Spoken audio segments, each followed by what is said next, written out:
Salut à tous, c'est Fight, j'espère que vous allez bien et aujourd'hui on se retrouve pour la 13e review de cette saison 2024-2025 de Bundesliga. On perd pas de temps et on commence tout de suite avec le match du vendredi soir qui opposait le VfB Stuttgart à Union Berlin. Deux clubs qui étaient dans des dynamiques complètement différentes. Sur les 3 derniers matchs, Stuttgart n'a pas perdu, là où Union Berlin reste sur 0 victoire en 5 matchs.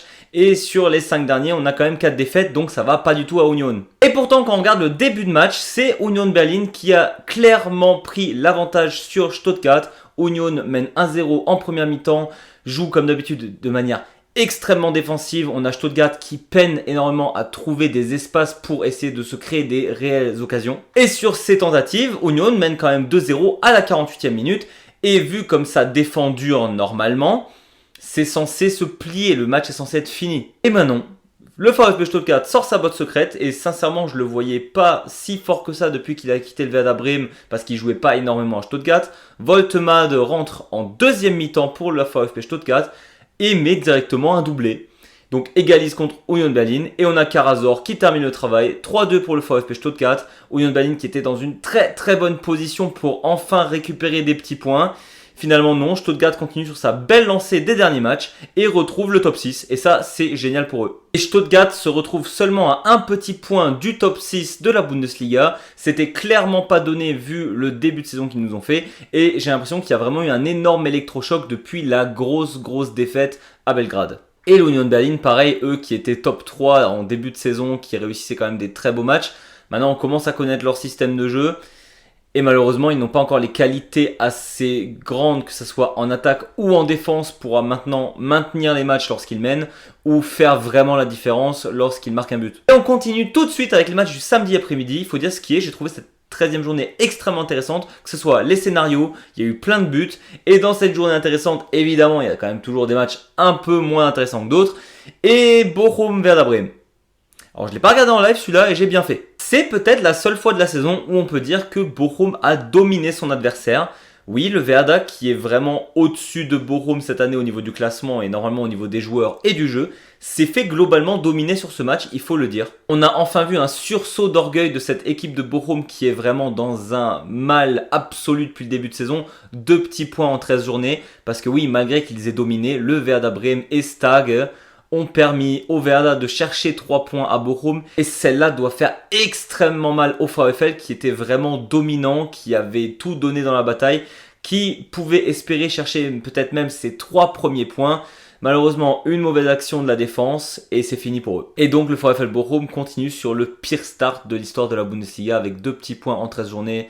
Ça craint vraiment. Je ne vois sincèrement pas comment Bochum va se sortir de là et en tout cas si en fin de saison Bochum n'est pas relégué en Zweite Bundesliga, je pense que c'est un des plus gros exploits de ces dernières années par rapport à la relégation. Et en même temps, vu le match de relégation de l'année dernière, niveau exploit, on est pas mal. Bon, et Werder cherche 3 points pénibles dans un match assez chiant, mais c'est 3 points quand même, et pour la fin de saison et pour le classement, bah c'est super pour eux. On continue tout de suite avec le match de Holstein Kiel contre le RB Leipzig. Et oui, comme dit dans une dernière vidéo, le RB devait se réveiller et le RB s'est réveillé contre Holstein Kiel qui pareil est dans une situation assez critique. RB Leipzig gagne 2-0 à Holstein Kiel et sincèrement, malgré le résultat plutôt positif pour le RB Leipzig, Holstein Kiel a surdominé le match je trouve. Le RB était encore ultra cafouillis, c'est clairement l'expérience et les joueurs beaucoup plus talentueux, il faut dire ce qui est, le RB Leipzig a des joueurs vraiment plus talentueux que Holstein Kiel les a. Qui a fait la différence dans ce match? La défense était quand même plutôt bonne de la part de Leipzig, là où Holstein Kiel a vraiment des gros problèmes défensifs et a du mal à se défaire lorsqu'il y a une grosse pression offensive de son adversaire. Et donc malgré toutes les tentatives de Holstein Kiel, ils n'ont pas réussi à marquer. Le RB a réussi sur un gros cafouillis de Sesko à marquer le premier but et puis ensuite ça déroule avec un penalty en deuxième mi-temps. Enfin, je crois que dérouler c'est peut-être un grand mot parce que RB Leipzig s'est vraiment fait peur, je pense, sur ce match, malgré le score qui semble assez net pour cette équipe. Malgré tout, Holstein Kiel continue à être enfoncé dans la crise qu'ils ont depuis qu'ils sont en Bundesliga, et le RB commence à un peu souffler vu les dernières semaines qu'ils ont eu en Bundesliga. Et on continue avec le match de Leverkusen contre St. Pauli qui a eu lieu à Leverkusen. Et Leverkusen a réussi à faire quelque chose que je déteste chez eux et qu'ils font vraiment depuis le début de saison et qui m'énerve au plus haut point, c'est de relâcher la pression au moment où ils mènent au score. Parce que oui, dans ce match, le Bayer Leverkusen mène extrêmement tôt 2-0. Je crois que Wirtz marque à la 6 ou 7e minute et Tah à la 20e minute. Et donc à ce moment-là, on pourrait se dire Leverkusen voudrait peut-être vraiment faire un match statement contre St. Pauli. Mais bon, St. Pauli est combatif et quand tu as un St. Pauli combatif et un Leverkusen qui vraiment reste tranquille, tu n'arrives pas déjà à marquer contre ce St. Pauli qui est assez discipliné en défense. Et surtout, tu te prends un but tardif à la 84e minute. Là où la saison dernière, les Leverkusen étaient habitués à marquer plein de buts dans la fin de match. Cette année, ils s'en prennent beaucoup. Pourquoi ? Parce que défensivement, ils y sont pas. Donc malgré la domination globale de Leverkusen sur ce match où ils avaient énormément le pied sur le ballon, où ça jouait surtout des passes à 10 contre St. Pauli revient en fin de match et on aurait pu croire que ça allait égaliser à la fin. Et là, je pense que Xabi Alonso les aurait flingués dans le vestiaire si ça avait été le cas, parce que c'était pas loin. Malgré tout, 3 points pour Leverkusen, c'est le plus important. St. Pauli, malheureusement, n'a pas réussi à taper un gros encore. Mais bon, il reste dans la course pour la relégation et pour surtout ne pas descendre l'année prochaine. Et on continue tout de suite avec un club qui était dans une dynamique incroyable il y a encore une semaine. Et puis, dans la même semaine, ils ont réussi à perdre 3-0 en Coupe d'Allemagne et se faire éliminer. Et faire match nul contre le FC Augsburg qui n'est clairement pas dans la meilleure forme de sa vie. On a donc Frankfurt qui joue 2-2 contre Augsburg lors de ce match. Et en vrai, pas grand chose à dire, mis à part que c'est ultra mérité. Évidemment que Frankfurt avait la possession face au FC Augsburg, là où ils ont souvent l'habitude de laisser la possession à leurs adversaires pour ensuite jouer en contre-attaque. Contre Augsburg, c'est absolument pas possible. Et on a vu quelques cafouillis justement parce qu'ils avaient beaucoup la balle au pied et qu'ils n'avaient pas cette possibilité de jouer aussi rapidement qu'ils le font d'habitude. Et donc on a un Augsburg outsider qui a bien lu le jeu, qui a réussi à marquer 2 buts contre une défense de Frankfurt qui n'y était pas toujours sur ce match. Et donc Frankfurt qui n'était plus qu'à 4 points de la première place de Bundesliga, qui était à 4 points du FC Bayern, laisse des points précieux pour le sprint final de la saison. Et clairement, Augsburg, 1 point à Frankfurt, ils le prennent tous les jours. Et donc on termine les matchs de 15h30 du samedi avec le FC Bayern qui a joué le Hertha FC Heidenheim. Parce que oui, depuis plusieurs semaines, le Bayern n'avait pas pris de but à la maison en Bundesliga. Et là, ils ont joué un Hertha FC Heidenheim qui avait l'air ultra fatigué, ça s'est vu que les matchs européens jouent énormément sur cette équipe. On a aussi quelques blessures, on a un groupe qui ne se connaît pas encore à 100% et donc c'était très difficile, le Bayern a survolé ce match. Mais on sent quand même que Harry Kane n'est pas là. Ils n'ont pas de vrai buteur, Müller en buteur, je l'adore, mais c'est clairement pas son poste. Et en laissant reposer quelques joueurs, finalement le Bayern a ultra galéré à marquer. Et quand il y a le 1-0, on peut se dire c'est bon, le Bayern va dérouler. C'est pas le cas. Et en deuxième mi-temps, ils arrivent à nous faire une bourde monumentale en défense qui amène le 1-1. Pour le coup, sur les 2 buts que se prend le Bayern qui gagne 4-2, Peretz, le gardien, n'y peut rien. On a vraiment revu des travers du Bayern de l'époque qui galèrent en défense, qui n'arrivent pas à communiquer entre eux.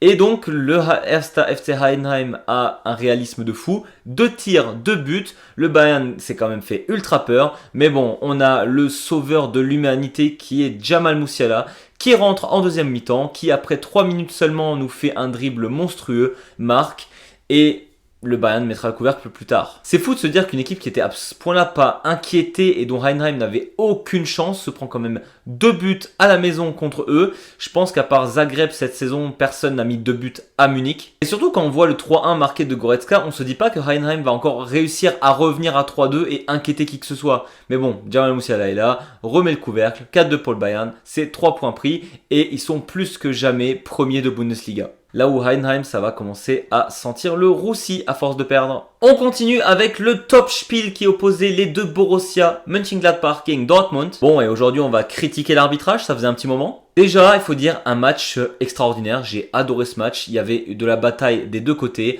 Dortmund galère toujours autant quand même à jouer à l'extérieur. Mais pour le coup, Mönchengladbach s'est vraiment ultra bien battu et avait toutes ses chances de gagner. Si la VAR n'avait pas fait des conneries. Non, parce qu'à un moment donné, on dit que Cucurella, lors de l'Euro, c'est pas penalty, mais finalement, on a les arbitres qui vont dire plus tard, en vrai, il y avait clairement penalty. Expliquez-moi à quel moment, à la 15e minute, il n'y a pas penalty pour Gladbach, qu'on va voir la VAR, qui ne dit rien. Voilà, la VAR décide qu'il n'y a pas pénalty alors que clairement le fait d'avoir dévié le ballon permet à Dortmund de ne pas se prendre un but qui avait l'air d'être assez net. Et donc si le Borussia Mönchengladbach menait 1-0 à ce moment-là, le match n'aurait pas du tout été le même et Dortmund aurait dû prendre beaucoup plus de risques. Parce que oui, le Borussia Dortmund avait clairement des occasions sur ce match, mais malgré tout, c'était assez stérile comme possession de balle. Là où Gladbach a eu beaucoup moins d'occasions, mais mon Dieu, le nombre d'occasions nettes qu'ils ont eu, c'est assez insane. Encore merci pour le Borussia Dortmund que Kobel arrive à dévier la balle sur la transversale en toute fin de match, sinon le Borussia perdait 2-1 ce match. Quand je dis le Borussia, je parle évidemment du Borussia Dortmund dans ce cas-là. Et donc, le seul but que Dortmund marquera sur ce match, c'est encore une fois un exploit individuel de Gittens qui commence à vraiment marquer des buts à la robe. Le Borussia Mönchengladbach aura quand même raison d'un penalty où on ne comprend pas pourquoi le défenseur de Dortmund tire le gars de Gladbach de cette manière. Ça n'a aucun sens de faire ça. Évidemment qu'il allait avoir penalty. Mais au-delà de ces débats autour de la VAR qui du coup ont recommencé en Allemagne, ce match était superbe et ça aurait pas été démérité que Mönchengladbach gagne ce match très sincèrement. Parce que le Borussia Dortmund, c'est super d'avoir des occasions. Ça serait encore mieux d'avoir des occasions mais de cadrer ses frappes. On va terminer avec les deux matchs du dimanche. Le premier qui a été d'ailleurs le plus intéressant. Deux équipes qui étaient sur 3 victoires de suite en Bundesliga, qui sont donc en ultra forme, le VfL Wolfsburg et Mainz 05. C'est vrai que prononcer le nom de ces deux clubs est ultra en forme, c'est assez rare et ça fait plaisir. Et ça s'est vu sur le match qu'ils étaient ultra en forme. Quel match de fou! Je suis d'ailleurs intérieurement dégoûté pour Mainz 05 qui a littéralement mené 3 fois dans ce match et qui perd 4-3 ce match contre Wolfsburg. C'est dommage. En fait, on voit pourquoi ces deux clubs sont en forme. Défensivement, ça pêche un peu, faut dire ce qui est. Par contre, offensivement, c'est le feu entre Burkhardt et Nebel du côté de Mainz et Wind qui a sauvé le VfL sur ce match. Franchement, rien à dire. C'était un magnifique match, ça allait dans tous les sens. 4-3 pour Wolfsburg, c'est peut-être un peu sévère pour Mainz qui l'aurait totalement mérité. Surtout perdre comme ça en fin de match, c'est ultra triste quand t'as mené littéralement toute la partie. Mais ce match m'a clairement donné envie de regarder de manière plus assidue ces deux clubs. Mainz, déjà ça fait quelques semaines que je regarde vraiment ce qu'ils font. Wolfsburg, j'ai du mal parce que j'aime pas trop le club, mais au-delà de ça, le jeu qu'ils proposent est hyper intéressant. Donc Wolfsburg prend le dessus sur Mainz, gagne 3 points ultra précieux. Mais je ne m'en fais pas pour Mainz 05 qui là est en forme et je pense que cette défaite ne changera pas le fait qu'ils sont capables de taper des grosses équipes. Et on termine ces matchs avec un des nombreux Baden-Württemberg Derby, un match entre Hoffenheim et le ST Freiburg. Et là où je m'attendais à un match hyper agressif des deux équipes, ça se voit que ça tâtonnait un peu. Freiburg depuis quelques temps est vraiment sur une pente descendante. En plus ils ont perdu contre Bielefeld un Ligue 3 en Coupe d'Allemagne. Hoffenheim n'est pas dans la forme de sa vie non plus. Ils sont aussi fait éliminer en Coupe d'Allemagne d'ailleurs. Et on sentait la pression, la frustration dans ce match où il y avait beaucoup d'attentes de la part des deux équipes parce que on essaye de changer la spirale négative. Et donc ça ose moins aller en attaque, ça ose moins faire des dingueries offensives pour éviter de perdre la balle évidemment. Et donc ça finit 1-1. Un match plutôt moyennement intéressant pour pas dire on s'en fiche un peu. Le score en tout cas était ultra mérité. Hoffenheim a bien joué le coup, Freiburg beaucoup moins.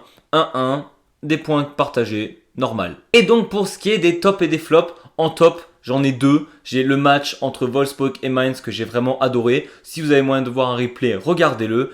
Et Voltemade qui a littéralement fait basculer Stuttgart de on perd de 0 à on égalise à on gagne. Franchement, rien à dire là-dessus. Et en flop, évidemment que ça allait être l'arbitrage du Topspiel Mönchengladbach Dortmund qui a été très critiqué et très critiquable. Et donc, petit point classement avec le FC Bayern qui est toujours seul en tête avec 33 points, suivi de l'Eintracht Frankfurt deuxième avec 27 points, Leverkusen troisième avec 26 points et le RB Leipzig quatrième avec 24 points. On a toujours en fond de tableau le VfL Bochum avec 2 points, Holstein Kiel avec 5 points, Heidenheim 16e avec 10 points et St. Pauli 15e avec 11 points. Voilà, c'est tout pour moi. J'espère que cette vidéo vous a plu. N'hésitez pas à mettre un petit pouce vers le haut ou à vous abonner si ce n'est pas déjà fait. On se retrouve très vite pour de nouvelles vidéos et d'ici là, je vous dis servus.